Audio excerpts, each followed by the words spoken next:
There is a long and terrible history of British sitcoms heading for the silver screen, leaving nothing but disaster in their wake. Examples include, but are not limited to by any stretch of the imagination, Dad's Army, Absolutely Fabulous, Keith Lemon, Mr. Bean, and The Inbetweeners.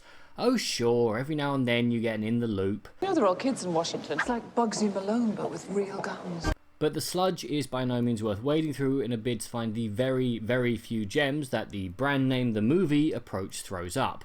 And as if to prove my point that any film that is simply brand name The Movie should be treated with extreme suspicion, one of my dunkers requested me to review The Mrs. Brown's Boys Movie. Your wish is my command. Not a film I would have gone within 1,000 miles of had it not been requested, but what the hey, I thought. Just because I can't stand this type of humour and I've never voluntarily seen more than a minute of the show, maybe the film would be passable. It was not passable. I'm almost at a loss for words as to describe this thing. I mean, how am I supposed to laugh at a film where the central joke seems to be put man in dress, man then say swear words, make audience laugh big?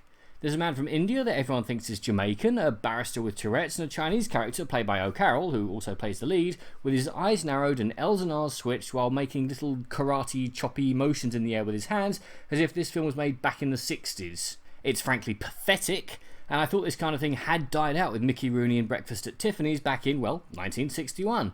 But even if I was to overlook everything that makes me sound like a Guardian reader, there's still an insane amount of things to dislike about this film. I didn't smile, let alone laugh once in the whole film. It also felt ridiculously padded. I mean, I knew going in that it would probably be padded, but usually when films like this cross my path, they have a roughly 80-minute runtime followed by 10 to 15 minutes of credits, so that the film can claim that it has a 90-minute runtime. This film actually has a 90-minute runtime, of which maybe 45 is film and 45 is padding if I'm being generous. The central plot, such as it is, has Mrs. Brown, played by Brenton O'Carroll, go to court to protect her family stall at Dublin's Moore Street Market from a corrupt Russian businessman who wishes to convert it into a shopping centre. As plots go, it's not the worst I've ever heard, and a step up from the usual idea for brand name The Movie, which generally just seems to involve sending the cast on holiday for a week or so. Which is even more of a shame that all the film's good ideas were wasted on the altar of some of the worst jokes I've seen in a long time. I mean, in just this one film, you have a woman coming to terms with almost putting her children into care after finding herself overwhelmed following the unexpected death of her husband, as well as corruption at the highest levels, the traditions of the old versus the blandification of the new, the difficulties of integration, and from a comedic point of view, you have a Mission Impossible style raid featuring blind ninjas. Imagine the farce you could do with that. Or maybe I've just been watching too much Daredevil. Or a car chase through Dublin featuring cars, boats, horses against an army of police. Think Blues Brothers in Dublin if this film had any ideas in its head beyond racial stereotyping, as well as generic Russian gangsters. Of course, it's all wasted in the last third/500 years of this film.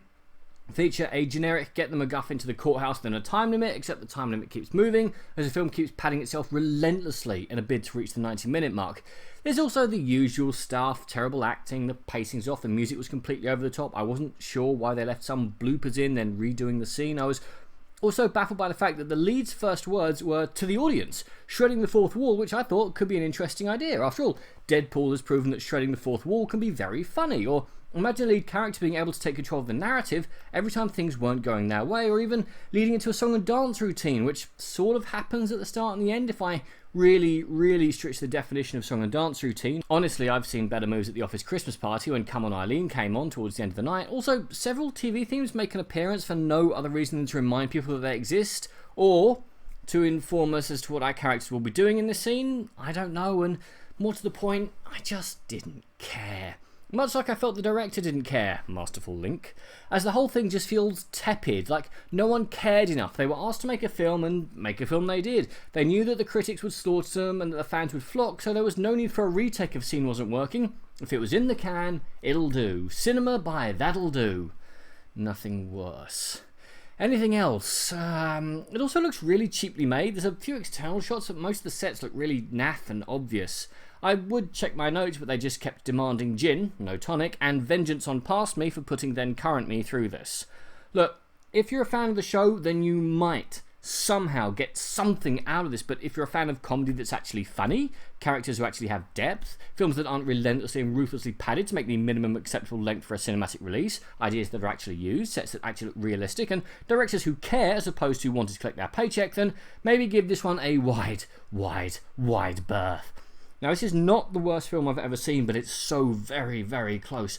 So bad, in fact, that I think I'll give it a new rating. This is an ultra bomb. Do not see this film. Do not even think of going near this film under any circumstances. But what do you guys think? And what is the worst brand name the movie film that you have ever seen? Comment below, let me know. I'm Daniel, it's been a dunking. If you've enjoyed this video, please like, share, and subscribe.